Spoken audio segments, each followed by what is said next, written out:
tonight. It is. It's going to be a wonderful night. It's going to be fun. Sorry, you are pretty.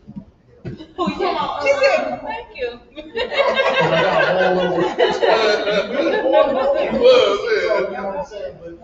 I see what we have to do here. We're going to have to get this kicked off, right? We're going to start some shit up today. We're going to only have to do this. The only way we know how to do it. We're going to go ahead and thank everybody for tuning in to this edition of Panel MKE, where we are brought here by a bunch of lovely people today with beautiful souls. And a lot of good conversation is about to go on tonight. So for those of y'all who did not make it to this event, you are missing out on this beautiful crowd and this beautiful congregation of black and beautiful brown skin today. Yes, so what we're going to go ahead and do is we're going to go ahead and pass the microphone over to our host of the evening, you know, the one and only brother that I have in this struggle with these beautiful mothers. This is not a solo journey, not an easy journey either. But we're going to go ahead and welcome my boy, Judge. Let's go. Let's go, Judge. All right. Let's everybody clap it up for Judge. Clap it up. Yeah.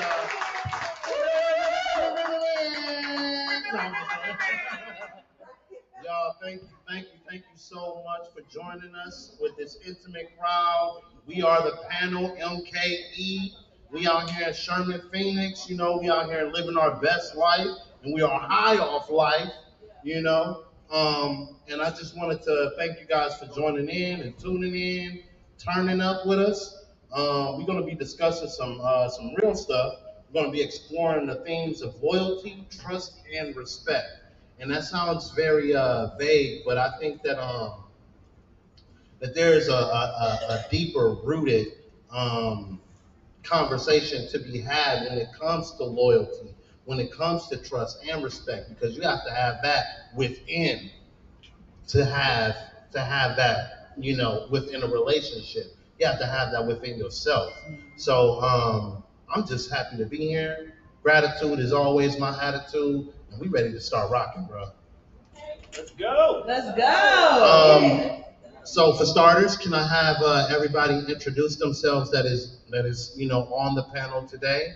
Because we got a couple of surprise guests as well, and I'm just waiting to hear what we got going on. So let's get started with it. Introduce yourself. Ride up. What it do, y'all? Y'all know what time it is. It's Tika G, the comedian, one and only. Y'all know what time it is with me. So I am here with the beautiful panel podcast. So we're gonna get it started. I'm just honestly happy to be here with my people because y'all been so amazing and y'all are so great at what y'all do. Every single last one of y'all have put an impact on my life. And I'm gonna just keep saying, tune in to the panel podcast. You don't want to miss out on this.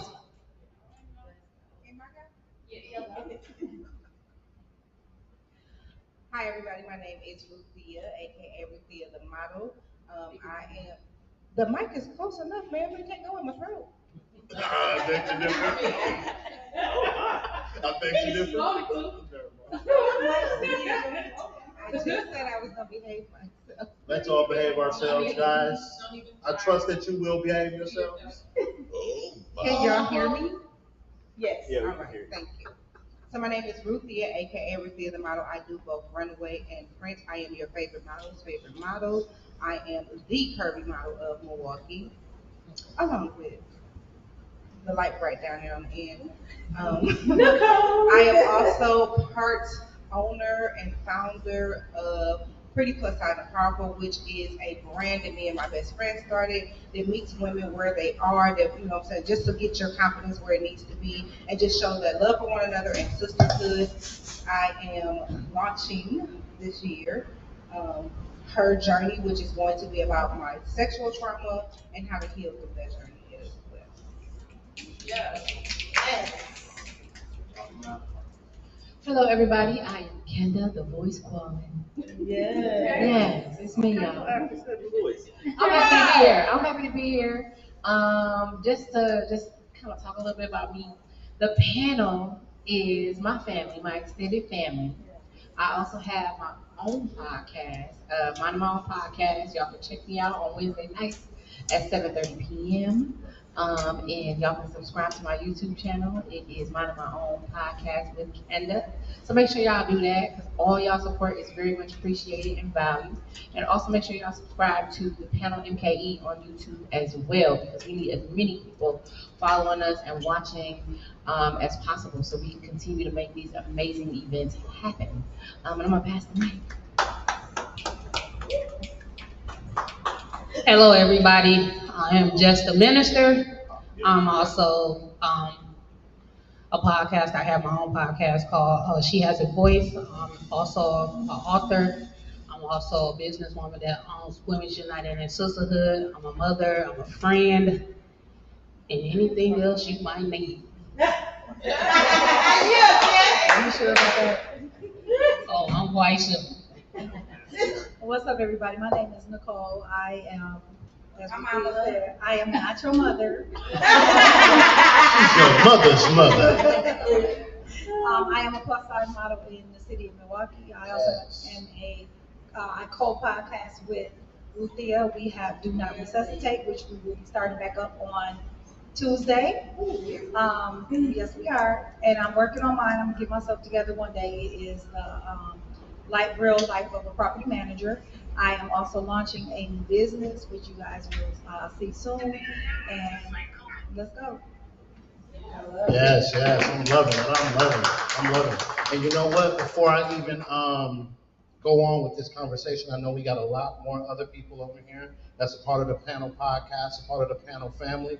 I just wanted to get them on the mic so they can introduce themselves. And let's keep this shit going. Savannah, the beautiful Savannah. Hello, you guys. I am Savannah, such a lady. Okay.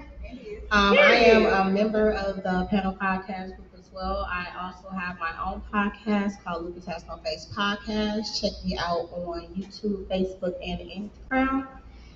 I also have a nonprofit 501c3 called Lucas Has No Face to help our warriors heal, accept, grow, and so much more. If you guys are interested in seeing that, you can go to www.lucashasnoface.com. Her website is wonderful, by the way. I just did a little scan through it. It was very, very nice. She is a classy lady. Class with a little bit of sass, with a little bit of such a lady. All right. Now we got it. Speaking of special, we got a special guest. Can I have you introduce yourself? You're so wonderful. Hello. I'm Desi Grant. Oh my God, I just want to say thank y'all for having me. So born and raised in Milwaukee. Okay. 7 months ago, I picked up everything and moved to Texas. Okay. So I'm back visiting, and I'm just so grateful for the opportunity to spend time with y'all. I came here because I love my city, and just the fact that y'all are like a family, like y'all literally are family, the way that y'all interact, and I love being in y'all presence. So I appreciate y'all for having me. I am also a business owner. I own Beyond Fearless, which is a youth development and a women empowerment company. I also have a podcast, Beyond Fearless Podcast. You can find me on Instagram and Facebook, Desi Grant or Beyond Fearless. So thank y'all. I love y'all. Hey, yo, and I just wanted to speak upon her. Ever since I've met her, she has just had a wonderful smile, and it's been just a wonderful vibe.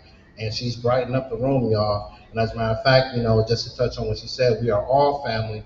The whole panel, y'all are part of the panel. I don't know if we can get a picture of the crowd, but we are all a part of the panel, and y'all perspectives will be heard. I want to voice that. Y'all perspective will be heard because we are all family, and we are all talking about respect, trust, and loyalty. So stay loyal to what you say and stand on your standards, because we're going to question your shit. All right? I'm going to say, hold on now, brother. Hold on, buddy. You said, hold on, buddy. Hold on.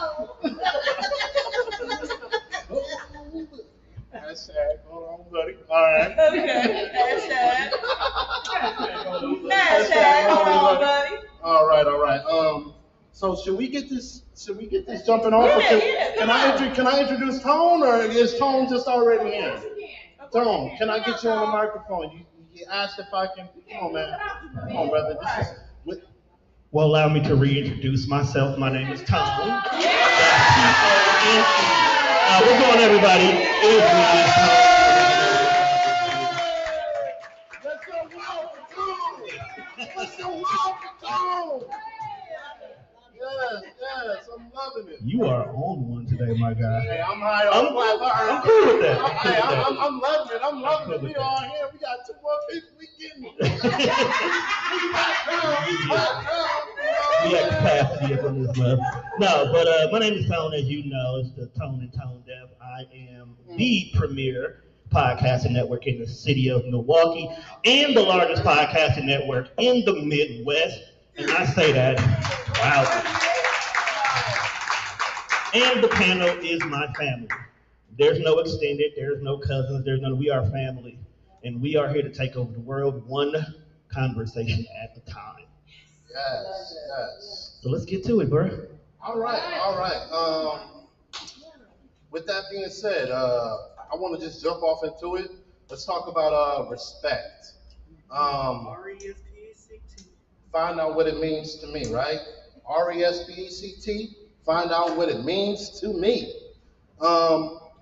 What does it mean to truly respect someone, and how does that differ from someone being polite? You know,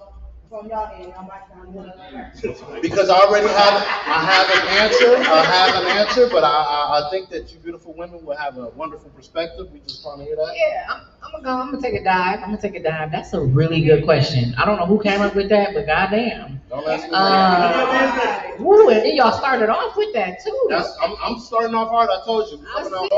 Okay, so I think the difference between being polite and being respectful is really, it's like you have a genuine desire to get to know that person and understand them. That's where the respect piece come in. Politeness can be anybody on the street. I can be nice to you and not really give a damn about what you got going on. True. But if I respect you, it's genuine, it's coming from my heart, it's coming from a good place. And I want us to have an understanding, and I would like to get to know you better. That's my perspective. What y'all got?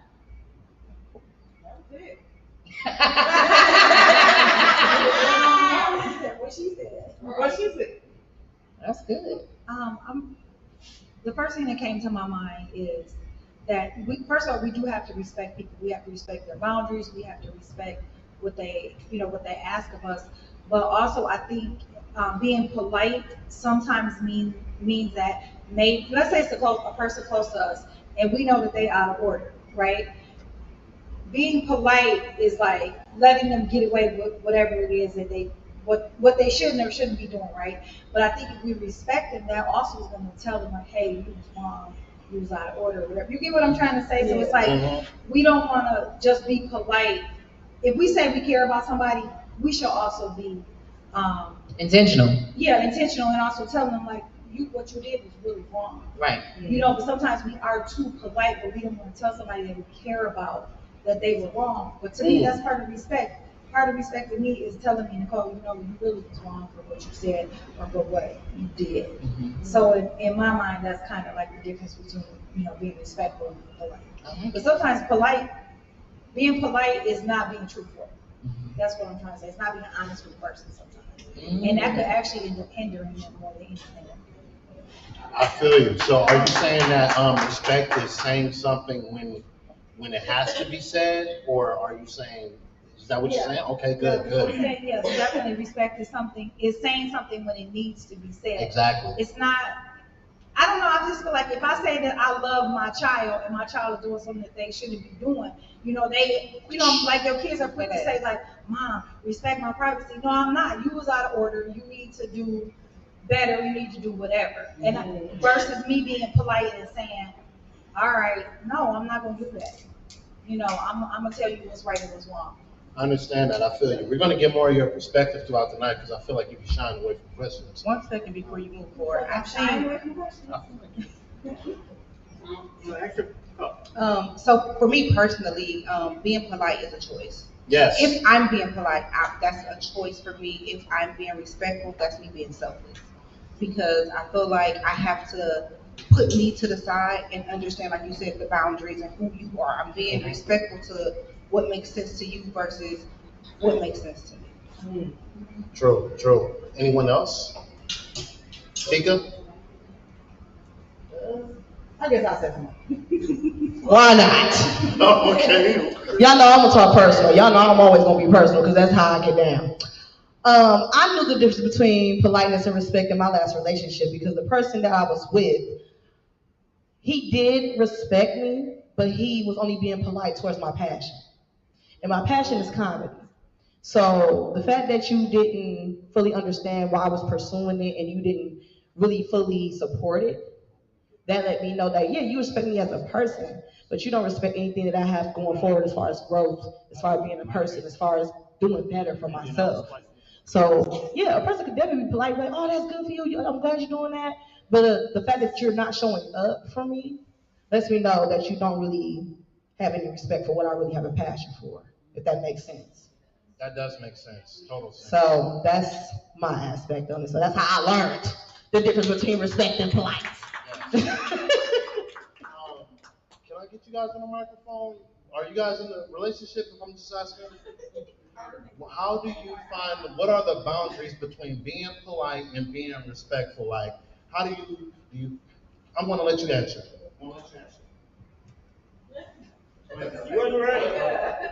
So with me, This is the favorite topic. I'm always polite and I'm always respectful, but it's like people I love, I respect wholeheartedly. Now, if you cross paths with me, I'm gonna respect you and I'm gonna be polite. I might open the door, but that don't mean I respect you. To me, it's a small R and a big R with the respect. So if I come across any one of you people in the streets, I'm gonna be polite and I'm gonna be respectful. But when it comes to my wife and the people I really love, I agree with the lady up there who spoke and said, I'm gonna tell you right from wrong.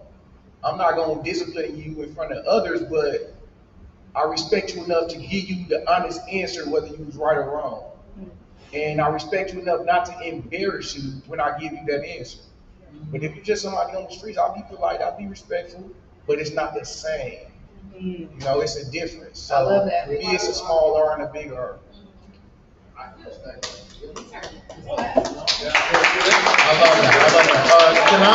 Can I get over to Savannah really quick? Because she looks like she has something to say to you.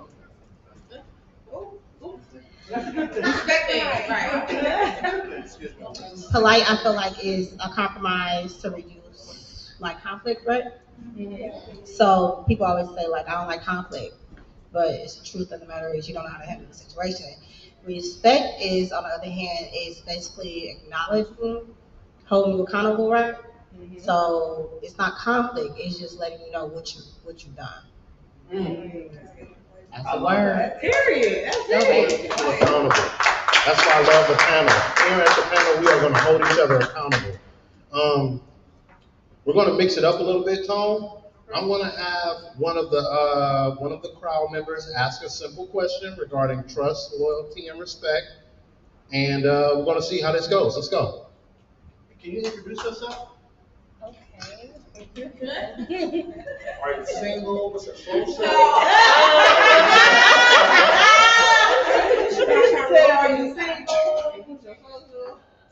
Okay, everybody, I'm Robin. I go by Robin Reese. I have a podcast on the TPR network too, Between the Sheets with Robin Reese. I'll be back on in a few weeks.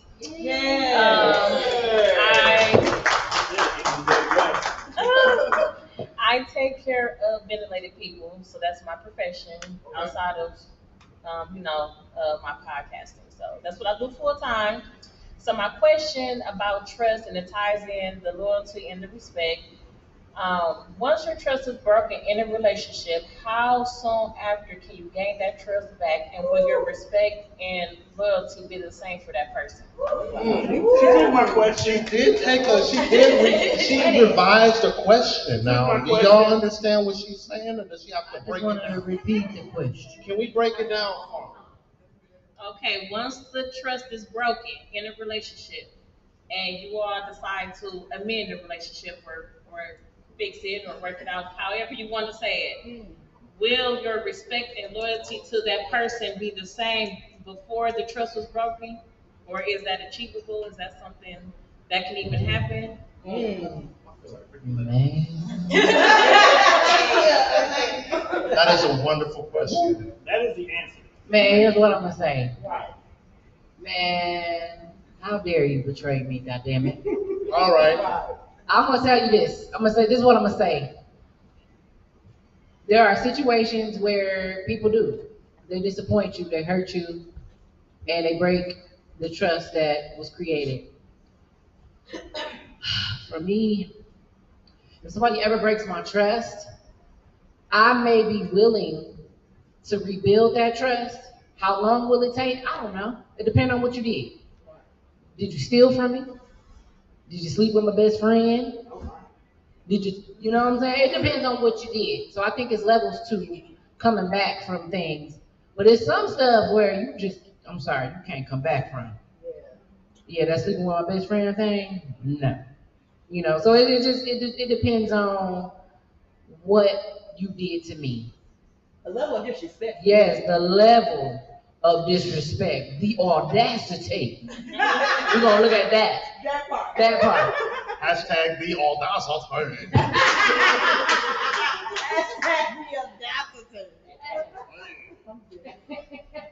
Go ahead, Jessica. Just the minister, get it right. You were very forgiving. Yeah, forgiveness is for me, not for you. I'm gonna be honest. That's just a true factor. The forgiveness is for me, more for me than it is for you, because if you break my trust, and Kendra just said it, it depends on what level. Yeah. The disrespect for me with that is sleeping with my mom, my sister. Your mom? Hold on, wait, hold up, let me finish. Yeah, that does, because for me, I would let you earn your trust back, but I don't know how long it would take. But it would never, let me say that again, it would never be the same amount of level of trust that I had for you in the beginning. And see, we go into friendships, sisterhood, familyship, where we not giving our all. And what I mean is we not giving respect right off. We not giving loyalty right off. We not giving respect right off. And trust. So if we go in and not letting a person prove him or herself, it's a problem for me. Right. Because just because you see me, that don't mean you know the real me. I believe in people telling off on themselves. Like, you gonna show me who you really are. And when you show me who you really are, I need to see you in 4 seasons. Because each of us go through changes throughout our life, whether we want to admit it or not. We go through so much trauma in family, in relationship, and we try to keep it together, but sometimes it get hard. So you got to learn how to balance everything in between. But if you want to be disrespectful, I'm going to leave you where you at. If you break my loyalty, I'm sorry to a certain extent. Sorry, but not sorry. Because my question will be to myself is, what if he or what if she would do it again? So I used to give people 3 strikes. I don't have 3 strikes in me no more. You got 1 strike and that's it. I'm done. I do not care. That goes for my family, my friends. I just don't want to keep putting myself out and being a good person and not getting the same in return. Because everybody in this room, except 2 people, know who I am. They know how I roll. Maybe 3. they know that they can trust me. They know I'm gonna show respect. They know I'm gonna be loyal. They know that they can trust me. So that's not without a shadow of doubt. But what I will not do, I will not go back and say, oh, Kendra, you told me this. Nigga, oh, Kendra told me this, you know. No, because what Kendra told me was between me and Kendra. I'm just using that as an example. I'm not raining on nobody's parade, but if you tell me, you better go tell such and such, because it's not my place. Because you came to me in confidence. That's my loyalty. That's my trust. That's my respect that you know you can get from me. So if you cross them boundaries, it's a wrap. I feel you. Ruthia, do you have anything to add to that? Yes. I would like to think that I'm a very forgiving person, but that came with healing. Okay. The more I healed, the more I was willing to give other people grace because I wanted that same grace for myself. So I think it's different levels to being able to earn that back. My friendships, I might be a little quicker to let your ass know. Wow, so your intimate relationships, you're more like With my son, I'm gonna bring lenient. him every single time. I'm gonna allow him as much grace as he needs. Okay, so we're not talking about a significant other. We're talking about family. Particularly with my child. Okay, so allow it's him just your child. as much grace as he needs, whether it's trust, loyalty, respect, whatever it is that I need to pour into him. I'm absolutely going to allow him as much as he needs. You know, that's so funny.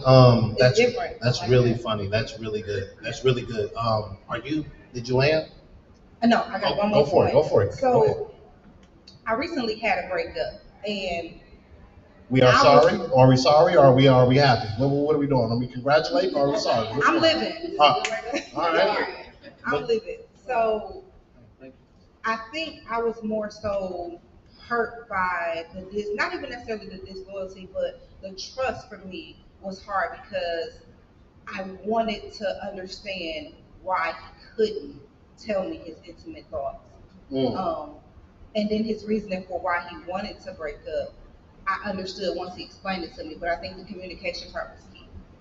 So I can understand you not doing something, but after we try to work on it, and I'm always going to be a person that's willing to work and give that grace.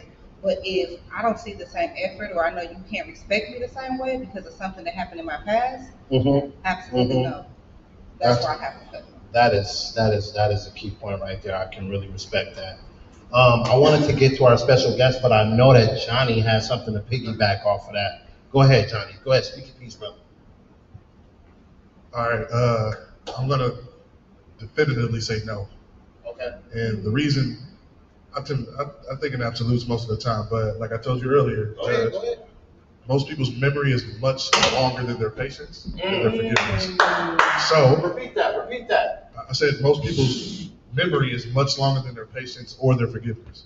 So once there's a true violation of trust, because I think there's thousands of violations of trust when you're dealing with somebody. I'm gonna call you right back, and they don't. That's a violation of trust. You said you would, you didn't. You were dishonest. I can't trust you to call me back now. That's small. That's minuscule. That doesn't matter. But something as deep as sleeping with a best friend, or cheating, or lying, or stealing, or something major, no. And the reason you know is because when you get into something deep or an argument, what's the first thing that comes back up? Right? The memory. It's what happened, right? That memory, you get to kick it, boy. It'd be like, you be remembering stuff 10 years ago, 5. So if you with somebody for a long time, I tend to say no, and not even just from my own doings, just from literally many observations. And other people's relationships, friendships, all ships, like family, friends, job, bosses, mentors, all kind of stuff. So I got to say no, just from the evidence available to me that I've seen. I can respect that. I want to get more of the male's perspectives on this topic, but I really wanted to touch on what you were thinking about. Okay, so there's twofold, right?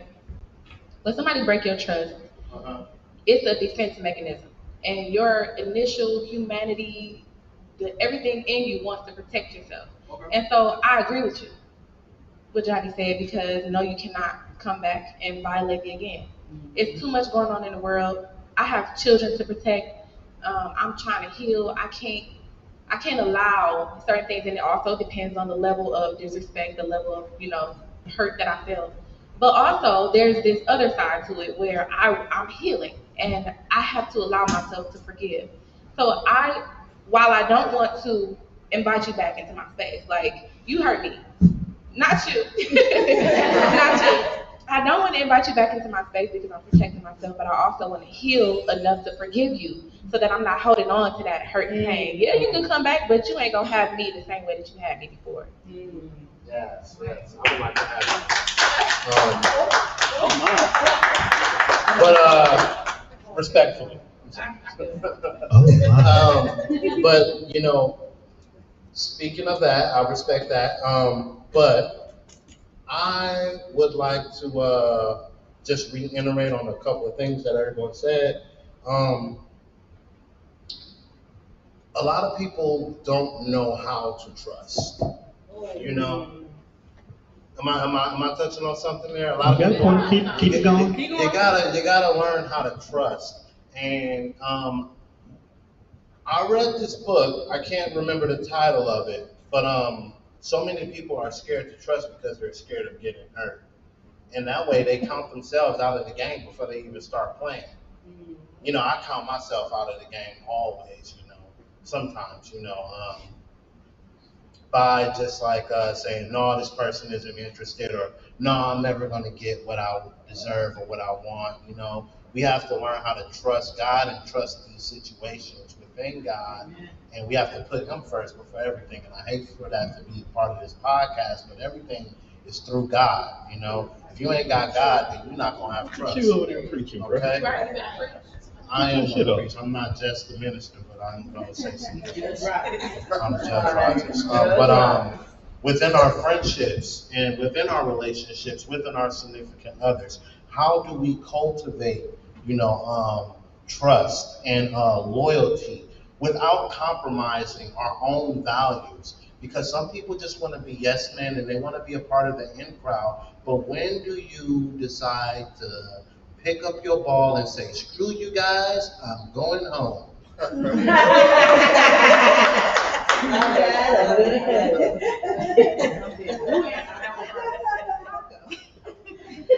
If I understood your question correctly. How do you cultivate these relationships of loyalty and trust within your friendship? I mean, I know that I got a good answer, but again, I think your perspective is wonderful. So I've learned that not everybody can go everywhere with you. So I have work friends. Yes. I got church friends. Yes. I got people that know where I stay, but they can't come in my house. Amen. I got people that can sit into my living room, but you can't come upstairs. I got people that can sit on my bed. I got, so I have different levels. And when someone shows me who they are, either I'm going to take you from the living room and put you outside, or I'm going to be, you know what, you can use the full bathroom upstairs. First, so I think we have to allow people growth. So if you still outside and it's been a couple years, know your place, baby girl. Understand that you have not shown me what is real to me. And if I can't, like you said before, if I can't talk to you about that and be like, listen, I'm looking for a friend that I can have upstairs, we can have these intimate conversations, that understand you might get cut off. And let's not be afraid to allow our friends and our people to have somebody that can do one thing with us and not. And I think that's where we get confused that, no, that's my best friend. Yeah, but I can't pray with you, sweetheart. I can sing with you, but I can't call you when I really need a word from God. So I think we have to learn who people are and who we are with them. Know where they can go and where they can't go with you. Everybody ain't gonna make it to the top, y'all. Anyone else on the panel? How do we cultivate loyalty and trust within our friendships, also our significant others? How do you cultivate that level of trust? How do you cultivate? It's all about cultivation. How do you bring in that nature of trust? Because again, some people can't trust other people. Think about That it. is true. That is very true. Me personally, I like to trust people. But I feel like I got two different kinds of trust. I might trust you to run to the store with a little cash to buy a soda pop. I trust you to bring back my change. Do I trust you with my debit card? No. You know what I mean? Like, there's levels to trust. I think, for me personally, I trust people until they show me that they cannot be trusted. But I give them enough trust to where I'm comfortable. I will never put too much on a person. So, like, for example, when we talk about trust with my emotions and my vulnerability, I know who I can and cannot be that with. So, I cultivate it by giving everybody a fair shot, giving everybody a little and a little more and a little more until I'm just like, you know what, you my bitch. I fuck with you. We fucks with each other. And now it's nothing I won't do for you, and I know it's nothing that you won't do for me. So I mean that's how it goes for me. I love that. I love that for you. So, did you have anything to say? Did you have anything to add? I ain't got nothing to say. 'Cause Okay. I trust every last one of them up there. Oh, I can respect that. And the crazy part is, and this is just me, I shouldn't trust none of y'all, especially that one right there. But no, real talk though, and this is something that's very, very rare for men, to be able to open up and trust a woman with their feelings without having fear of it being weaponized. A lot of times men do not want to open up to women and trust y'all with the vulnerable side of us, because the minute you get mad, it'll come up. I tell you about my issues with my mama, and the minute we get in a fight, that's why your mama don't like your ass. Why'd you do that? You know what I'm saying? You didn't have to do that to win the argument.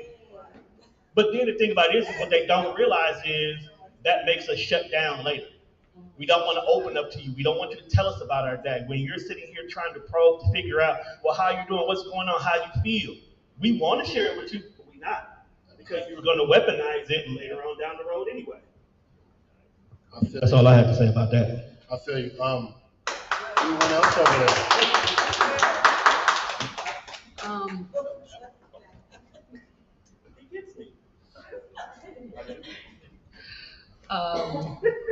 Yeah. But yeah, trust is important. And dang, Ken, you kind of really took mine. Yes. You know. But yeah, I would trust you to the fullest, and I know personally who I can talk to and won't be judged. No, Not you, baby. Not you, boo-boo. Not you. When you know who you deal with, then you know who you can trust. I mean, each and everybody in this room I have trust with, and I trust them. Y'all, let me say that. Thank you. But piggyback off what Kenda said, you can figure out, all right, Nicole, I can share this with you. Kenda, I can share this with you. Rothea, you is good in this area for me. Tika, you is this. Savannah, you is this. Des, you is this. Tone, Judge, Shabonda, and the Grady's back there. My people, she slid in on it. I don't know you personally, sir, but you will know Johnny over time. Yeah, but I can say, like, each one of y'all, prime example, I know wholeheartedly where me and Sheikah can combine that on many different levels. And I'm using her as an example because we collide on so many different levels because of our, and I'm not knocking y'all walk, don't get me wrong. But I can really feed into her ministry, vice versa, if that makes sense. Yes. So I got my goofy side, I got my serious side, I got the mama side, then I got my people side. But we try to pour so much of who we really are to fit in. We have to degrade ourselves. I don't think that's right. Accept me for who I am and whom I am. Because I am me at all times. It don't matter what my title is. So when we learn who you are, then he or she will respect you, because you got to be careful who you let in your circle. Foremost and first, everybody you know ain't meant to be in your close tight circle, but you have to know who them people are no matter what. And we always want to allow ourselves to take the hurt. I ain't taking no hurt no more, because you have to speak up when somebody disrespects you. You have to speak up when somebody to have been disloyal to you. And I had to learn that over time. And sometimes we do stuff to spare everybody else feelings, but we go home with the hurt and the disrespect. And then you ask yourself, why didn't I say that? They was, oh, he or she said that this is why I hurt them at. But because we always trying to be the bigger person, we take the hurt. Stop taking the hurt. Stop taking the hurt. Because at the end of the day, that's you working it out with yourself. And they at home being happy. But you either crying or trying to find somebody to talk to, trying to sort these feelings out in your mind and in your body. So I'm telling y'all, take the hurt. Don't take the hurt no more. Because if they bold enough to step to you and disrespect you, if they bold enough to be disloyal, be bold enough to tell them. But you can, the biggest experience I have learned, a fool can't argue by themselves. Period. A fool cannot argue by themselves. And I had to really learn that, because if you start with me, I was that type. I know me. Right. I mean, I'm just going to be honest. That was the old me. And sometimes you dodge the bullet, especially it depends on the environment you are in. You know, some of y'all have rubbed me the wrong way, but I've been able to go and talk to everybody that rubbed me the wrong way. And it's not what a person say to you, it's how they say it. Because sometimes people can come off so offensive and they don't realize it. They just thinking, hey, you my girl, I can say what I want to say, how I want to say it. No. The buck stop when I feel offensive. I feel you. Go. When I feel offensive, then hold on, chick, look, we gotta talk. You're gonna have to approach me a different way, because your tone is not working for me. Because if you saying, hey, I need to talk to you, that means we're gonna talk around women. But we don't, as a black community, we have a struggle with that. We think everybody is in it to be to attack. Mm-hmm. All of us ain't trying to do what the other people do. Mm-hmm. We just trying to change one life at a time. Because you don't know what somebody been through. And I tell people, you think you know me? Walk one day in my shoes, I guarantee you won't walk in them again. Yeah. Because we all got a story. We all got something that we have not told each other. And that's fine. But because I mess with you, I respect you. I have your trust. I have the loyalty. But that's, for me, Judge, that's what it kind of is. I can go a little deeper, but I'm going to drop it right there. Yeah, definitely. We're going to keep it, I can respect that. Yeah, let's clap it up. Let's start supporting these answers, man. I think Ruthia, did you have something to follow up through? Or okay, let's go, Nicole. Let's get Nicole on it.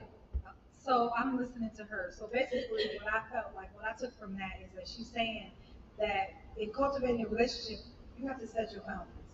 Excuse me. You have to be honest, and you have to have certain conversations in order to cultivate that relationship and to build trust. If you're not doing those things, how can you even get to that point of trusting anybody? You know, I am the person of that. I'm gonna give you the trust up front. If you fuck it up, that's on you. Yes. You know, and I can confidently walk away and say, I did what I was supposed to do as a friend. You fucked it up. I'm good. You probably somewhere suffering, but that's your problem. You know what I'm saying? Because I'm a good friend, I'm a good mate. You know, I do what I'm supposed to do. So if you fuck it up, that's on you. So yes, but, yes, you have been a wonderful friend. You have been a wonderful friend. Let me go to our special guest real quick.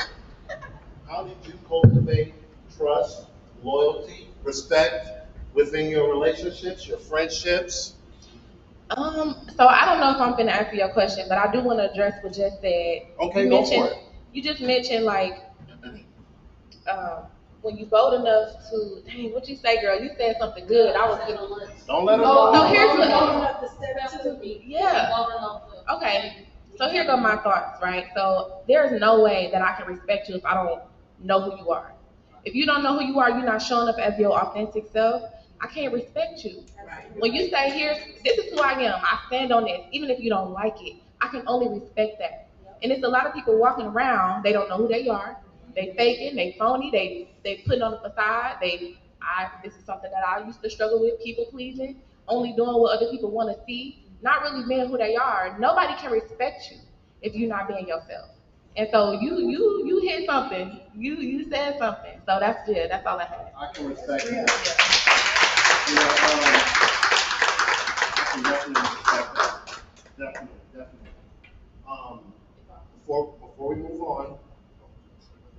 Before we move on, I wanted to get this couple back here. How did you guys cultivate respect, loyalty, and trust within your relationships on the dating side, on the courting side? How did y'all? I'm going to let her answer this. She gonna have to answer too. She be having some good stuff over there. Okay, let's go faster. I would say, Beautiful couple. thank you. We're celebrating.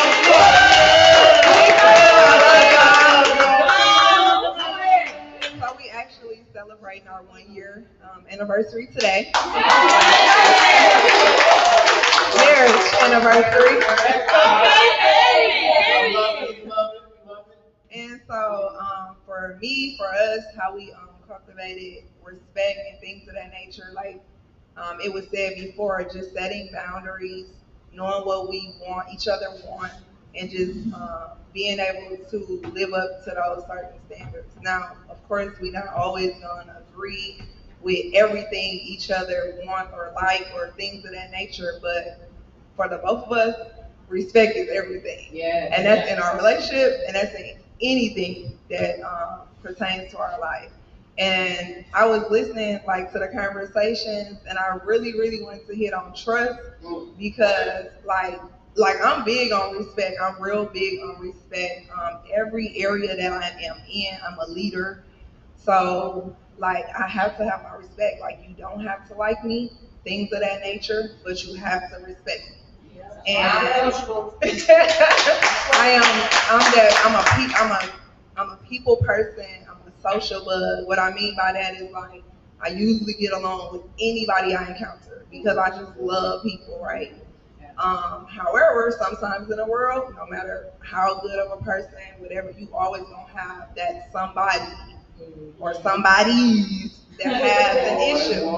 And so for me, I'm big on respect. Like you have to respect me, but with trust, I feel like trust is like glass. Once broken, it would never be fixed, right? That's always been my thought process.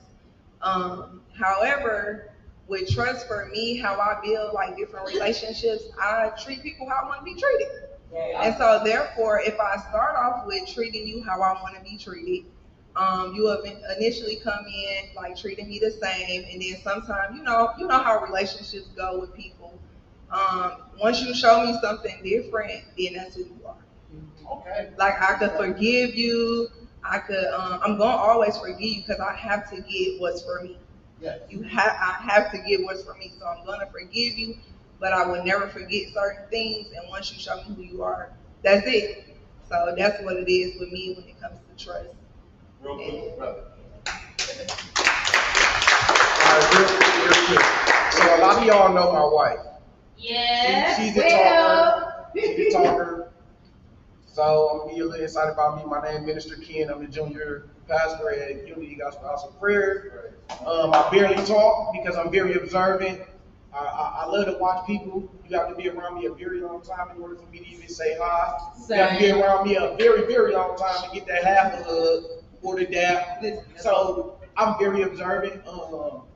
Respect is on the front line. Like, and loyalty, yeah, it takes a minute. I got friends that's been around 30 years, and yeah, they don't even know where I stay. So I'm very big on loyalty. I'm very big on trust. Yeah, it take a hurdle, but Yeah, respect on the front line. If you don't respect me, you can't be in my space. Because I'm gonna separate myself as far as if you don't respect me, I just go other ways. You know, because I'm gonna give you respect. I'm gonna give you respect all the way out the board. I'm gonna be respectful. I'm gonna be polite. I'm gonna say thank you. I'm gonna open doors. Like I said, I'm very polite. Soft spoken, very talk, but I'm very polite. So if you disrespect me, it's got to be a problem with you and not me. Because I don't disrespect, I barely talk. But then, with that being said, then I would just separate myself. You wouldn't even have to move. That's how I protect my peace. You gotta respect the people. Moving along, I wanted to pass the mic to Shavonda because she has a very wonderful mind, and I know she has a question brewing up. I'm just gonna let you freestyle it out, and I haven't given you my list, but I know that you're a loyal person. I know that you're very respectful. I want to hear what you got on your noggin. Why are you looking at me like that? Because I think you're a wonderful person. That's why. I got a follow up before you get to yours. So my follow up was to Tone. Bring that ass here, boy. No, I mean, but any man in the room can answer this. But basically, his comment or question was about how men doesn't want to open up. My question would be: is that something that you guys would need to heal on, as far as like, it is something that you experience that makes it a trigger for you or a trauma, or is it something that us as women, or me in particular, can work on to make that space more available to you guys? Make you more trusting. Can I answer this real quickly? Yeah. So, with me, as far as Hold on, brother. Hold on, my brother. Respect the mic. I got you. One mic, y'all. So with me, what I learned is it starts as a child. You know, every time a little boy comes and wants to pull his emotions out, is shut up, man up. You know what I mean? Feelings get pushed to the side. He has to man up. So going through life, that's how he raised. You come to the house crying, stop all that crying. You crying like a sissy. So he's raised to have tough skin. So then he has a woman and he has all this stuff on his back and he don't know how to express it. And we know pressure bust pipes, but this the only thing he know. Cause he feel like a punk if he tell his wife or girlfriend or significant other how he really feel. But this is how he was raised, and it starts as a child. It definitely starts as a child. I'm gonna hand the mic over to Shavonda. Hi, you all. I am Shavonda. I am part of the Best of the Best team, and I do have my own podcast, Love, Strength, and Love. Yes, I have a question today, pretty much about self when it comes to trust, loyalty, and respect. When do you know that it's actually time for you to look in the mirror and see that it's time for you to kind of give yourself a reality check about trust, loyalty, and respect for other people, or to kind of, I'm sorry, y'all, I'm kind of nervous, but let me get it out. You okay? Okay. So when it comes to ourselves, because a lot of people do go through healing processes and they do change. So as it's a piece of someone coming and they have lost their trust within you, and they have actually been going through the motions of trusting themselves. So now they have actually come to you and they're rebuilding their trust. When they're rebuilding their trust and you like, no, I'm not gonna allow you to come back in my space, is there something to say about ourselves that we all go through the same process in life and they actually have to do the work on themselves? So when it comes to us and we do not want to, allow them to actually get that trust, although I know it's a stepping stone for you to actually rebuild your trust. Sorry, y'all. So I was gonna say, are you asking? I want to make sure I understand what you're asking. It's a long question. I'm trying to Yeah, sum it up. that's why I want to make sure because it sounded like it was parts to it. So, are you asking when someone betrays us or ruins our trust, what is the process that it takes to earn that trust back for that person? Is that what you're asking? I'm trying to understand. Well, no. Hold on. Give me a second, y'all. What I got from her was how do you, I think she was talking about self-accountability, really. Yes, okay, ask the question though. I'm sorry, looking at the man in the mirror and asking him to change his ways. How do you come to that? How do you come to be enough of your bullcrap to where you say, all right, enough is enough? But where does the other person come in? She was mentioning someone else. Y'all, excuse me. Can y'all come back to me? I gotta read. Okay. I just really was interested in answering the question. I think that our special guest has a synopsis. Go ahead. I like that question because I feel like a lot of these questions that we're asking about trust, about respect, accountability, all of these things, you can't do nothing unless you fix yourself first, unless you have a good relationship with yourself first. Yes. And so when he was talking about when I was a child, I recognized that I grew up this way. And at some point in his adult life, he realized that, dang, this all the way from when I was a child. And at that very moment that he realized it is when he needs to hold himself accountable. And I'm just using him as an example because I like that he said that. But when you are dealing with people and they break your trust, and you have to hold yourself accountable. You have to say, well, who am I that I'm willing to let this person back in? Or who am I that I don't love myself enough that I'm willing to keep letting them hurt me over and over and over again. So with the accountability piece, as soon as you recognize that there's a problem, there's an issue, figure out who you are, go back to self. I was gonna say, I think people also have an issue with forgiveness. Forgiveness is associated with it. A lot of people don't understand that forgiveness is for them and not for the other person. And so I think it's all kind of related in the sense of, am I forgiving you if I'm holding you accountable? Can I hold you accountable and can I forgive you? And can I also still feel confident about that action that I'm willing to take to continue to have you in my life? For example, maybe you got a friend and your friend has done something that you just really don't like. Maybe they took a garment of clothing of yours without asking. You know what I mean? Now the garment of clothing has gotten ruined. Now there's a burn hole. Maybe somebody burned a cigarette hole in it. And it was one of your favorite shirts. Me personally, I'm gonna be mad at you. But how long am I gonna be mad? You know what I mean? And am I gonna still be friends with you? Can I trust that next time you won't touch my things without asking? Can I trust that you won't be selfish because you want to do something and I have something that you desire, but you didn't ask me to borrow that, and you could have, and I would have just gave you the shirt, but you chose to go behind my back and do this thing. So now is shirt worth $1 million? No, I might have got it from Discovery or Rainbow. It might be a $12.99 shirt, right? $3.99, who knows? But for me, the matter is that it is mine. You overstepped a boundary. You didn't trust me enough to just come ask. So I think when you think about it full circle, and holding accountability and all that stuff, it really does come down to what action took place and how much thought went into you doing some shit that you knew I wasn't gonna like. Right.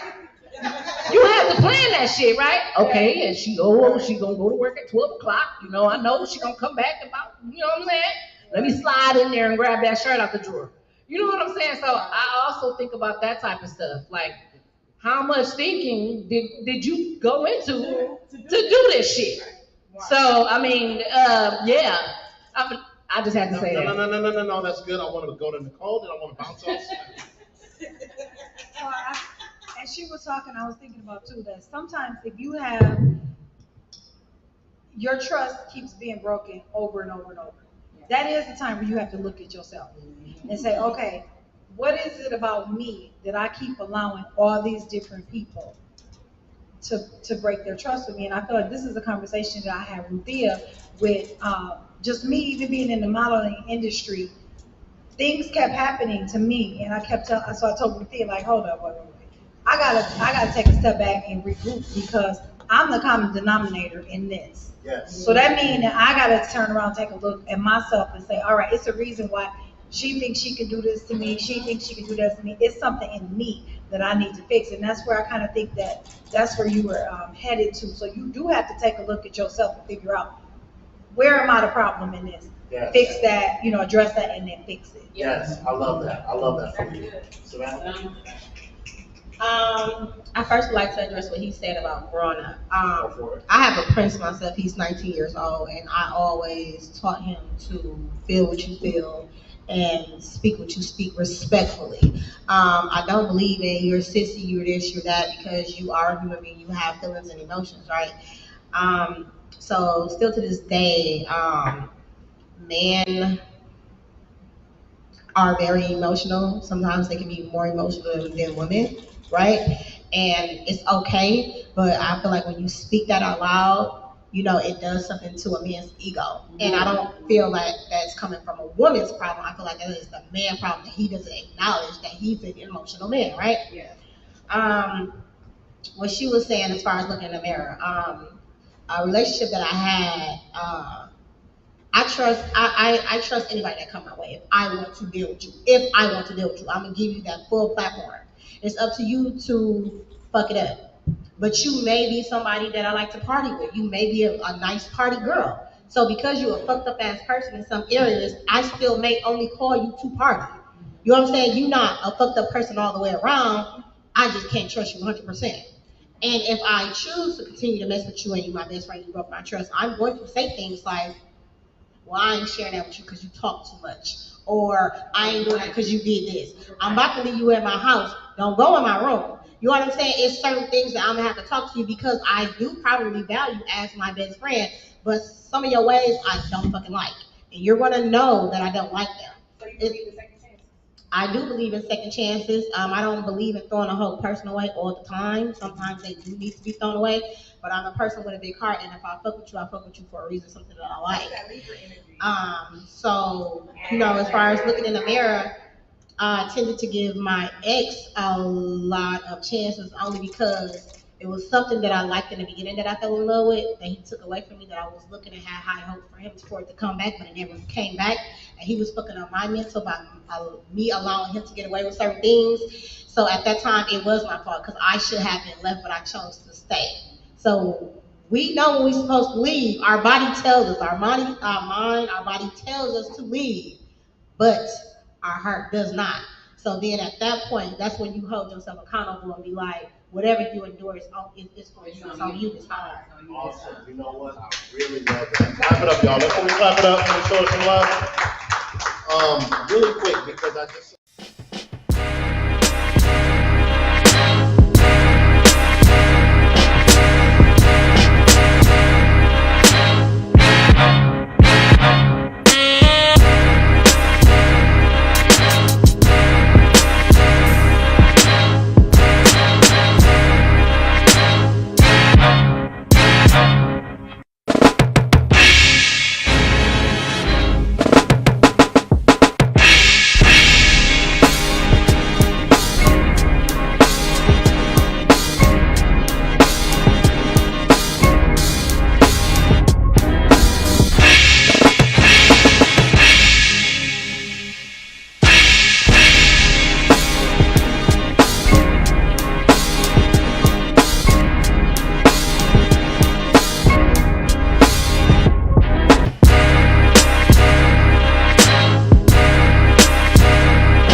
All right, guys, we are back. We are back. We are back.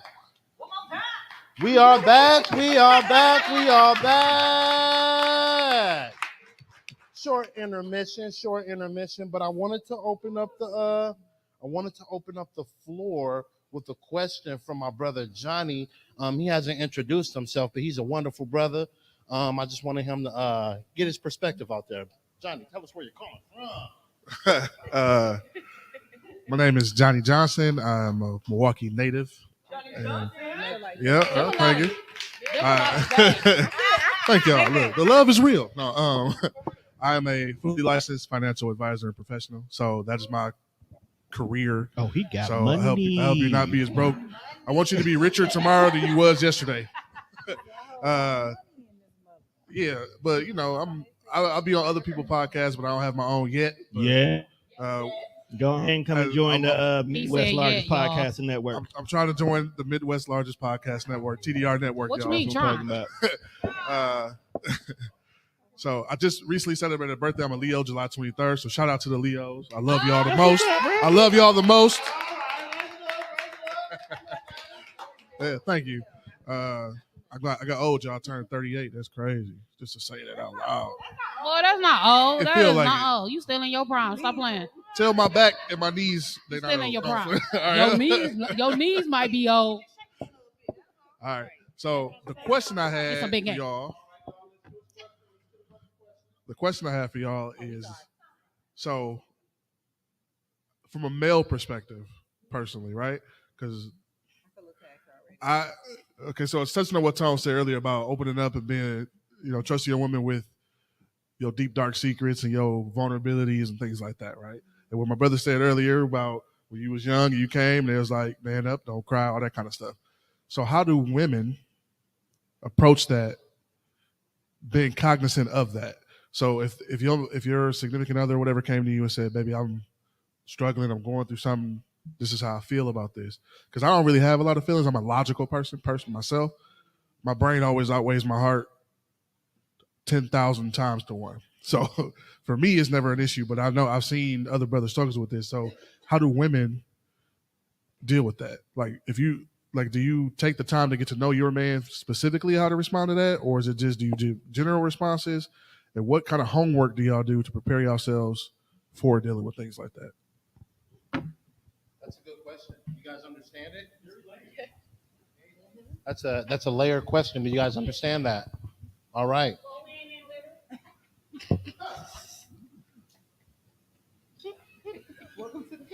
Welcome to the panel.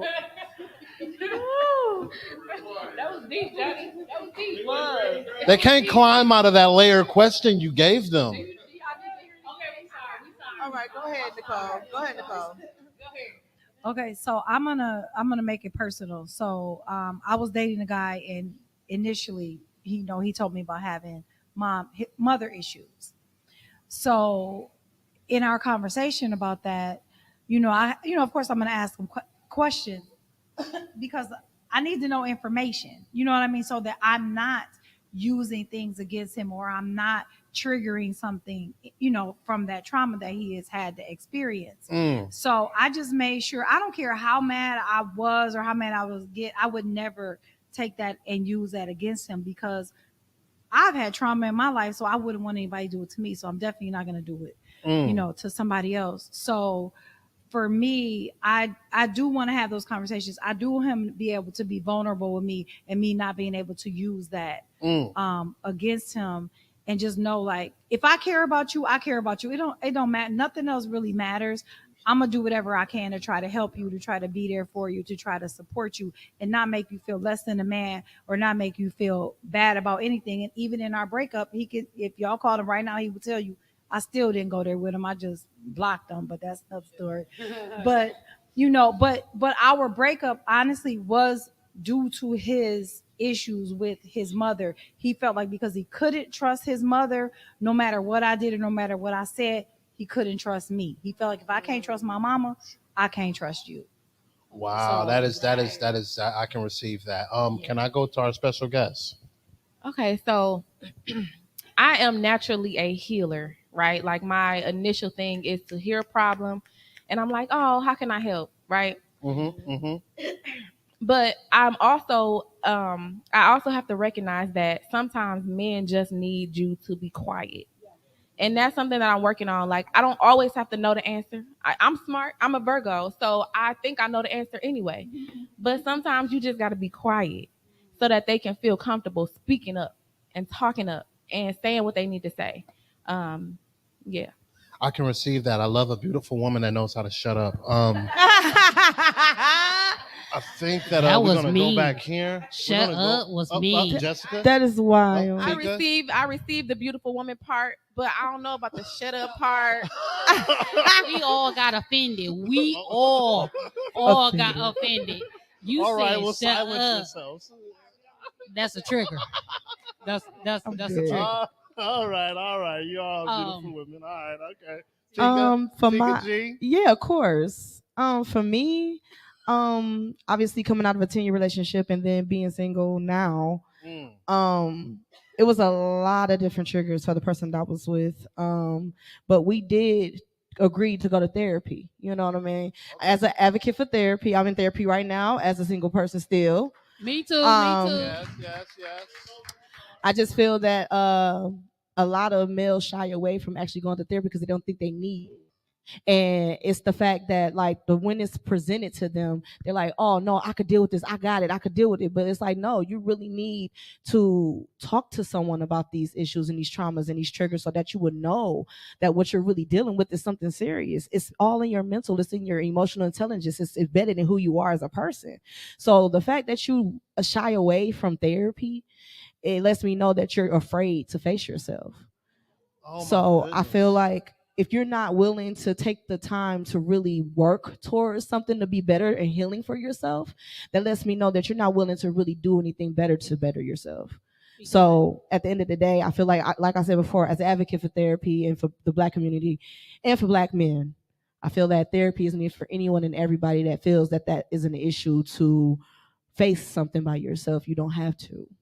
So that's just my aspect. No. I definitely receive that. I can definitely receive that. And before I even go on, because therapy is such a big portion of healing, I just wanted to give a shout out to the person that's on our shirt. It's a Fight AAA, right? And before I miss anything, let me give the microphone to Kendra so she can touch on everything, because I know this woman is wonderful and I know I don't want to misstep or overstep anything. Kendra, please take it away. Yes, I just want to give a shout out to Miss Tashima Dean. Yeah. Baby, where are you? Where are you, baby? It's her daughter's birthday. I'll tell you where she at. She is on our shirt. And she is in our hearts, right? Yes. Tashima could not make it today, but we love Tashima wherever she is at. And we put it on our shirts today to support her and show love because she always supports us. Fight AAA. It stands for fighting addiction, anxiety, and adversity. So shout out to you, Tashima Dean. The panel loves you. Yes, I appreciate her and everything that she does for us in the panel.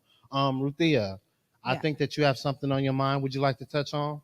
Yes, actually. Okay, go ahead. To respond to, I'm gonna call you JJ because it just makes sense. Make a whole lot of sense. I can honestly admit that I'm still learning how to create these safe spaces for men because I'm still learning how to be vulnerable myself. But what y'all get with me outside of my relationships, I'm a thug. Okay, I'm tough, I'm hard, I'm goofy, but when I'm with my man, I know how to be soft. I know how to be gentle. I know how to allow him to be a man. And it's just that I know how to be quiet. I know how to listen. And in the dating stage, I am learning to ask those hard questions so I can know what I'm up against and if I'm even able to combat those things. Am I able to help him, or am I going to be more of a hindrance because of what I've been through in my life? So if I literally sent this man a list. Are you a rapist? Are you a woman beater? Are you a cheater? Have you been molested? Are you a like, I need to know if I can trust you around my kids. I need to know what your trauma is, because if it's a question that you're not willing to answer, it's probably something there. So I'll do it really slightly, but the way you respond allows me to know what I can and can't touch on and how I need to move forward.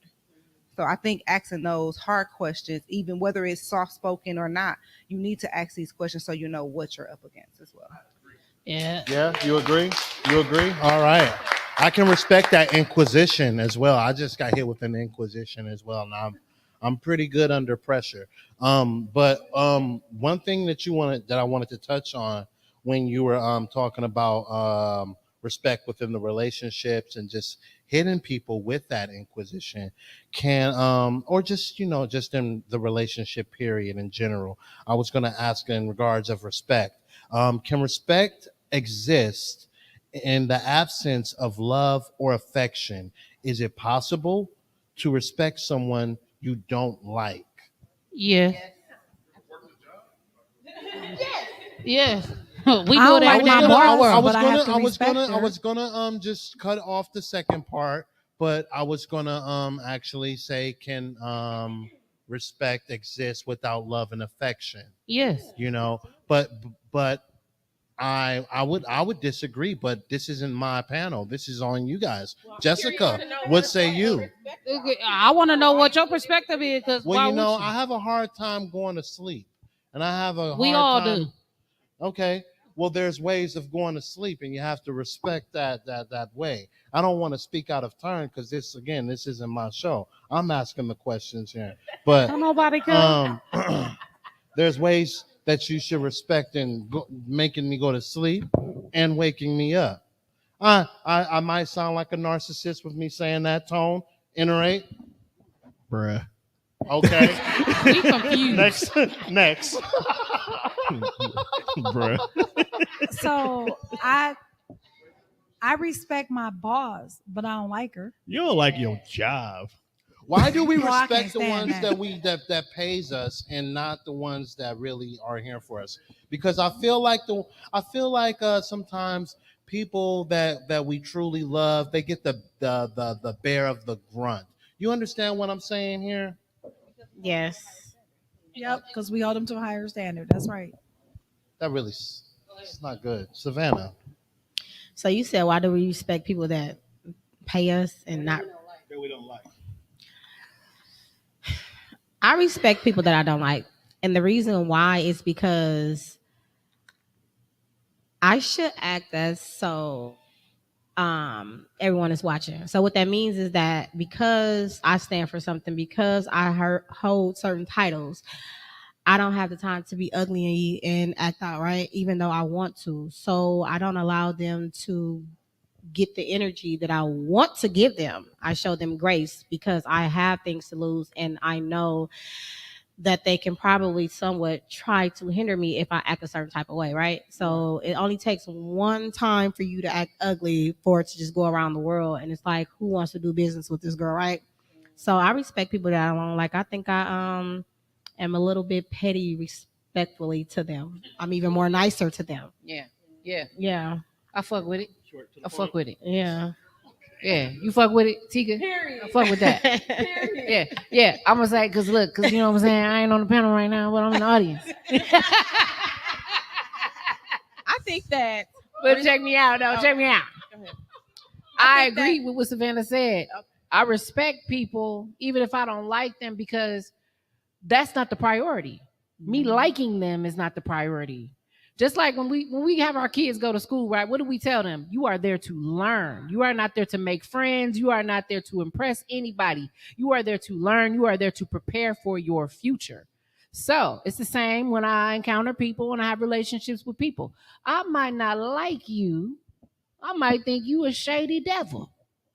But as long as you're not being a shady devil to me, I'm going to respect you. I'm going to respect your hustle. I'm going to respect your impact. Because if you're out here and you're doing something and you're thriving, you must be doing something right until I see that you're not. So if you're doing something impactful, something that I can respect, then I will respect it. If you're doing something shicey and grimy, well, shit, then I don't respect you. So, I mean, it just really, to me, it's just a common sense thing. You know, common sense ain't common though. And it ain't common. Not at all. Which is why we had these conversations. That's why we gotta respect people if we don't like them. We don't like them, bro. No, for real. Tone, what say you? You want to speak up a little bit? Say Yeah, it with bro. your chest? But our special guest has something to say. Special guest, go for it. You could have just. Nah, because I talk too much. He does. Well, that is accurate. I talk too much. So you go ahead and speak. I think for the most part, people have been taught that respect is earned. And even though it sounds good, I feel like respect should be given.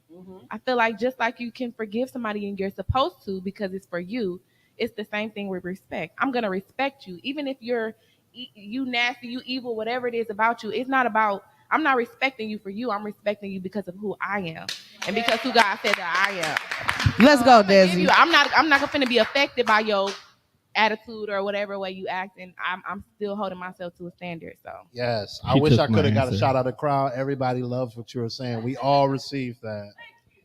Definitely, you She lead took- in respect, she took and my answer. eventually that's what you're going to get, right? Tone, what say you? She took my answer, but I can still make it work though. great minds, Tone. I Great can make it work minds.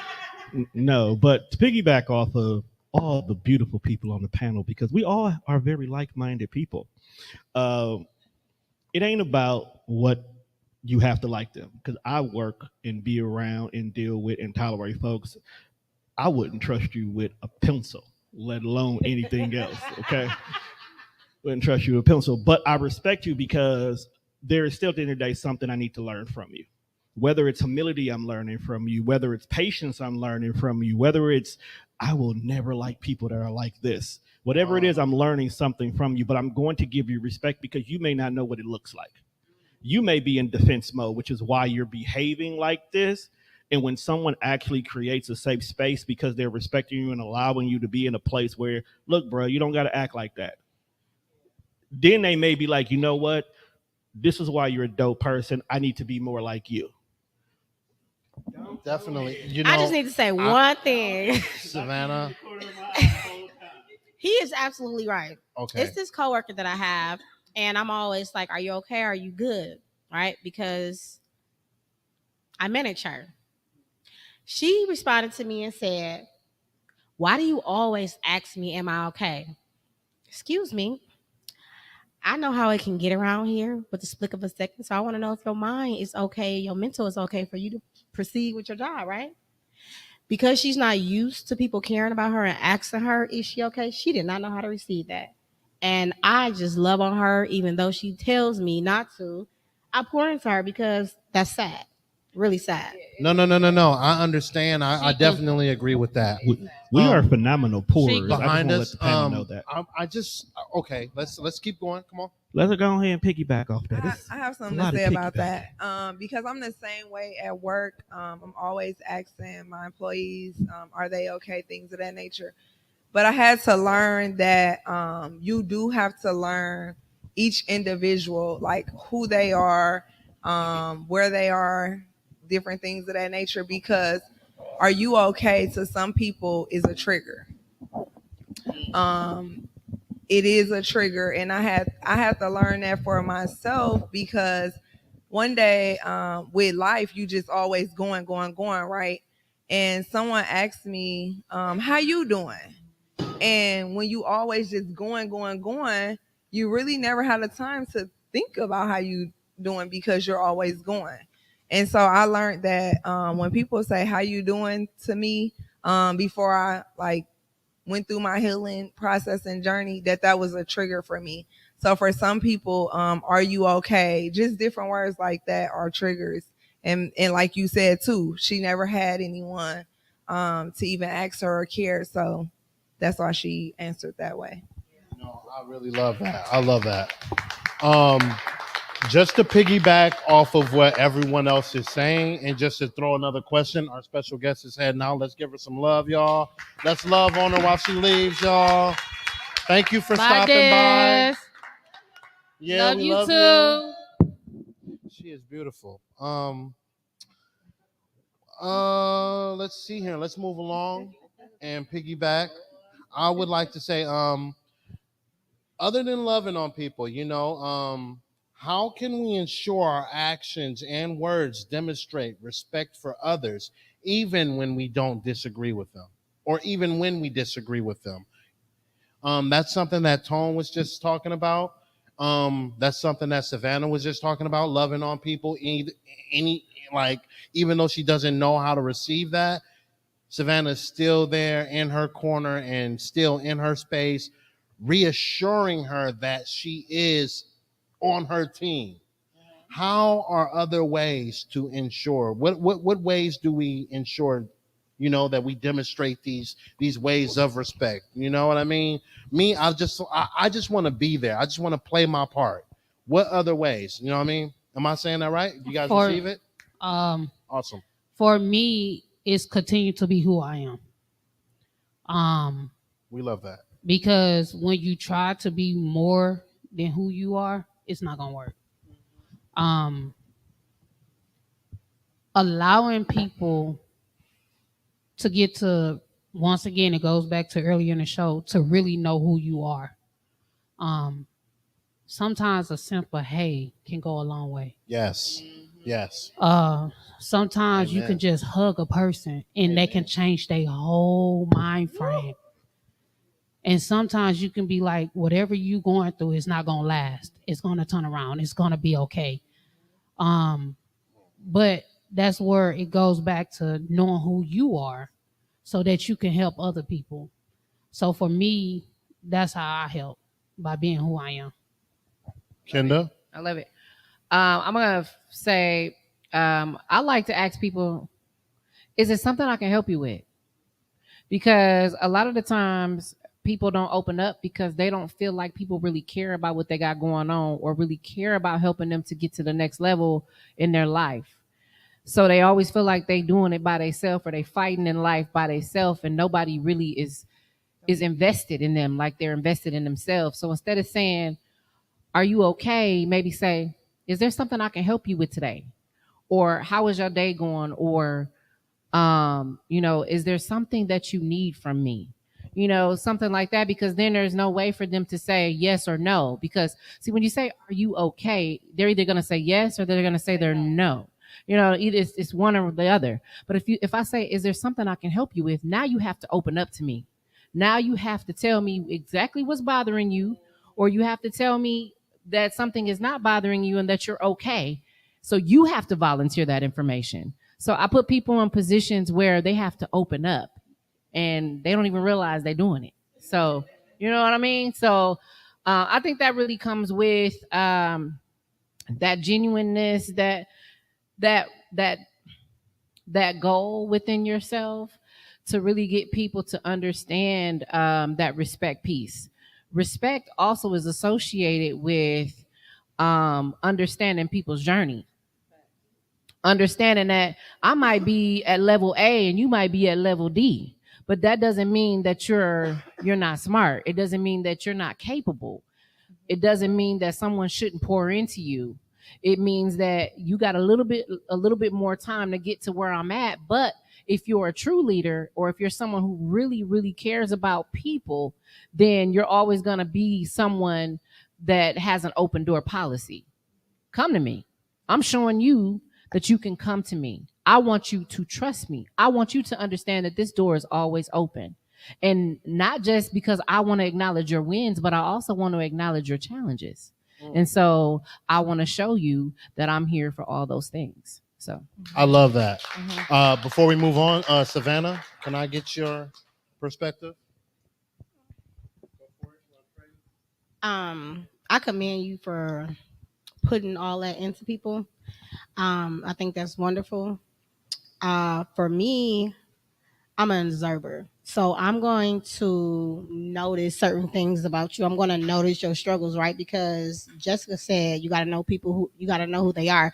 You're never going to know who nobody is. I don't care if you married to your husband 60 years. If you ain't never put them in a position for him to act or for her to act a certain way, you're not going to see what's going to come after that, right? That's my belief of you're not going to know nobody more than what you should know them at that particular time. So for me, when you're loving on someone, you can tell if it's somebody not confident by their body language, how they hold their head, how they speak up, if they always in the back. You can tell a lot about somebody by observing them. And that's where I come in at. You guys may be my people, but if we had a person in the group, I'm going to them first. You might not know why. You know what I'm saying? But I'm going to go to them first. I'm going to love them. I'm going to spend a little more time with them because I want them to know that it is okay. I don't want to know nothing that they got going on unless they want to tell me, because I don't want all that pressure on me. But I am going to allow them to understand my actions like, oh, she is genuine, because it becomes a habit, right? Because I do care, but I don't want all your stresses on me, if that makes sense. Yeah. If I could add to that, yeah, go for it, please. What I'm learning about myself is more so accountability, but respecting where people are. If I ask someone, "Are you okay?" and they choose not to open up, or they choose not to speak to me, I have to respect where they are in that moment. Something that I did recently that is probably the reason why one of my friendships is no longer is expecting someone to heal before they were ready. So I have to learn to respect where people are.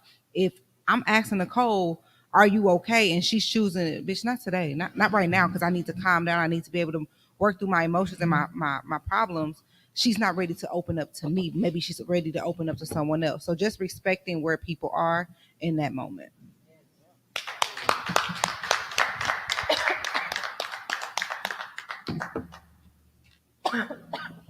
Yeah, I definitely appreciate that. Let's see here. I have a question.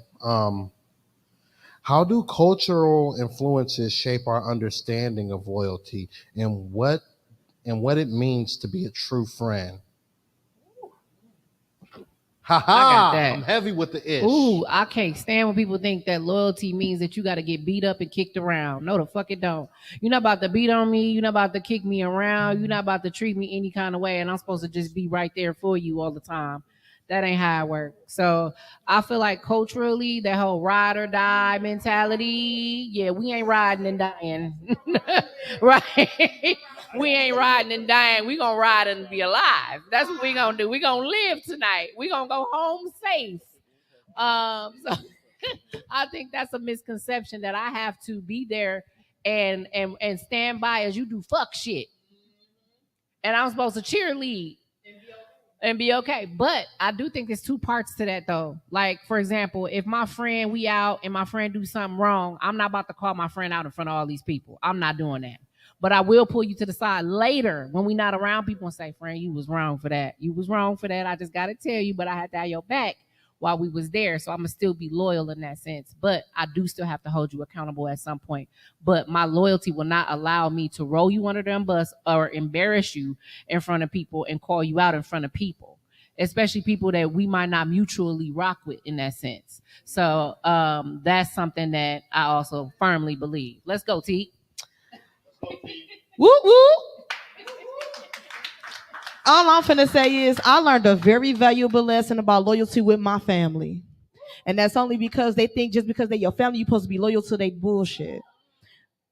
I really cannot stand the fact that a lot of the things that happened to me and my sisters came from family. And they think that we don't realize it. It's like, okay, you want me to be loyal to the family, but the family hurt me. The family did things to me that you still not talking about. The family still ain't loyal to the fact that y'all know we was hurt and y'all still not acknowledging this. What is going on? So the fact that I had to grow up and understand that my loyalty does not lie just because you're family or friends or whoever you think you are to me. Is me basing my loyalty off of what I feel is loyal. I don't want to feel like I got to sit here and be loyal to just because you my family or you my friend or whatever. I want to be loyal to you because I'm a loyal person. That's just who I am as a person.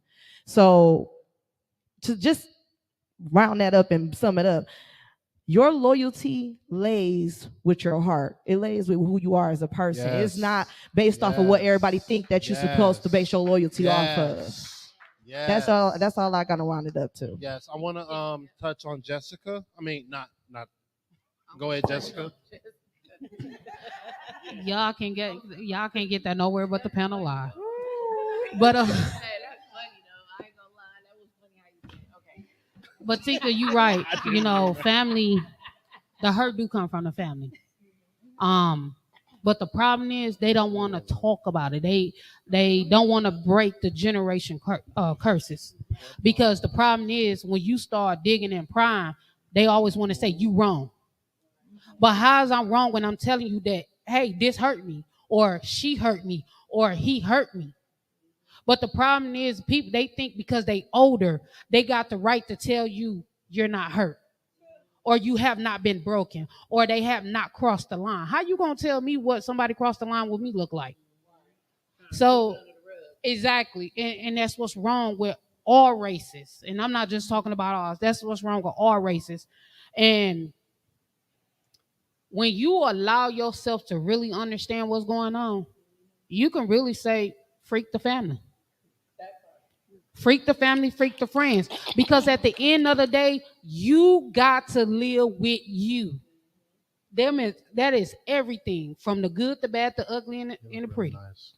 So when we go home, we still dealing with what we going through. But it's up to you what you choosing to change within yourself so that it can stop right there. Because when you start respecting you and when you got loyalty within yourself and you got love within yourself and respecting yourself, can't nobody come in your space to shift it. So when they start trying to shift it, they need to walk on by. You better get a broom and a dustpan, baby. Sweep them. Right with the rest of it. Right with the rest of it. Let the church say amen. Because I got generation hurt from family. And it's okay. And the reason why it's okay, because I chose to work on that. I chose to work on me. Because when you don't work on what you've been through, you can carry that to the next person. I love You can that. carry that into the next relationship. And truth be told, you can carry it on your kids. Yes. Yes. And how I know, now I'm finna get real personal. All right now. How I know you can carry it on your kids, you looking at a survivor. I have a daughter that went through the same thing that I went through and did not know. So don't tell me that it won't happen to our children, because it will. I bust a hole in the sheriff's office and it's still there to that day. Because I was angry. I was hurt. I felt like as a mother, I was supposed to protect my child. But because she wasn't in my care, I got to tell me it wasn't my fault. But as a mother, you feel like it's your fault. Because I know the hell I went through. I knew the dark places that I went to in my mind and in my body. So for me to go through that, I never want my children to suffer the way I suffered. And that's why I have an open door policy at my house. Tell me what's wrong. Every day I go in, I don't care if my phone going off 50 million times. I got a work phone and a personal phone. My children come first. Because I have to let my kids know what I didn't really have as a kid. I want my children to know y'all ain't got to go to talk to nobody else because y'all got a mama. Y'all got a mama that's going to rock you when you're crying. Y'all got a mama that's going to listen to you. You got a mama that's going to put you in your place. You got a mama that's going to tell you when you're right or when you're wrong. But you also got a mama that can check herself when she's out of line. Because as parents, we don't do everything perfect. It's not a handbook of being a parent. But what you know how to do what you can and do the best you can. I look at myself as what I do for my kids, I wish I had that. You know, I really wish I had that. The closest sibling I got is my brother. Y'all done met my brother. We love your brother. Now, that nigga, a shout out to Black Joe, the trucker. That nigga I would go to war for before I go to war for anybody else. And we don't call each other twins for nothing. But for me, if I really got to put my hand out on, put my money on who going to come through, oh, it's going to be that nigga right there. He's going to come through without a shadow of a doubt. But back to what I was saying about the kids. Parents got to stop brushing their kids off. Stop brushing your kids off because you don't know what type of day they had. You don't know have they been touched in the wrong way. You don't know how they have been mentally messed up. So for me, I tell my kids, I said, look, if it's something about me, tell me. Because that means I did something to hurt you. See, I got that much respect and loyalty and love for my children that, hey, I'm grown enough to say I ain't doing everything right. But tell me when mama went wrong. If I tell you go clean your room, you got attitude, let's talk about the problem. Is it the way I said it? Or did you not want to do it at that time? Because sometimes we forget we work all day. For the white folks, I don't mean no racist, no nothing, but we work all day. No white folks. We still got to come home and be a mama. We got to cook dinner, clean the house. And sometimes we just plain don't want to hear it. And forbid if you in a relationship. So you got to take care of all of that and take care of yourself at the same time. And it's hard. So break the curse. Because what happened in your family don't mean it got to happen in your house. And this is just not me talking to you personally. This is just me talking, period. You can set the tone for your life and your baby's life. And if nobody can respect that, walk away. Because what's already understood, baby, don't need to be explained. And that's why I tell people I pay my own bills. So when I pay my own bills to set the rules in the tone in my house.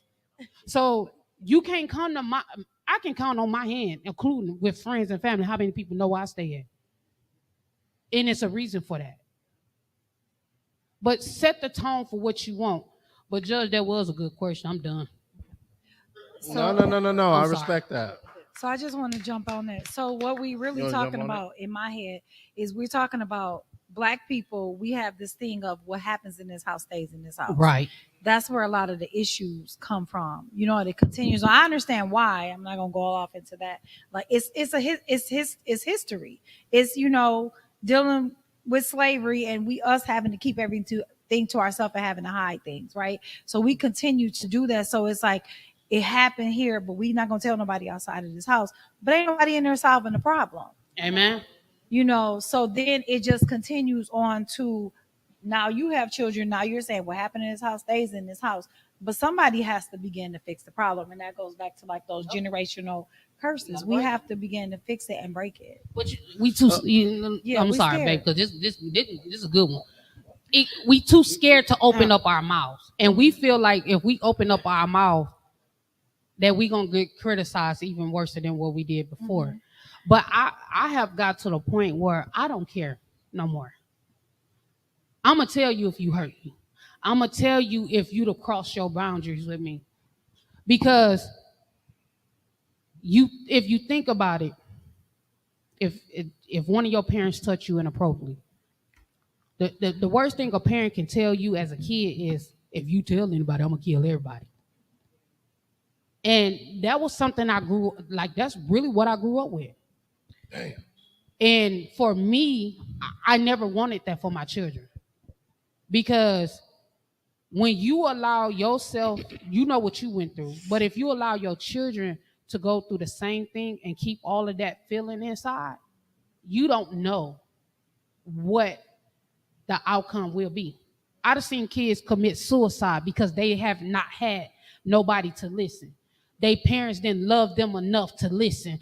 Their parents didn't respect them enough to talk about, hey, mama, this messed me up. Yeah. I got a son, and I'm not going to call his name. I was living on 51st Boulevard, and this is a true story. Anything I tell y'all is true. I was living on 51st and Boulevard, and I was in there washing dishes, and I'm in as plain as day.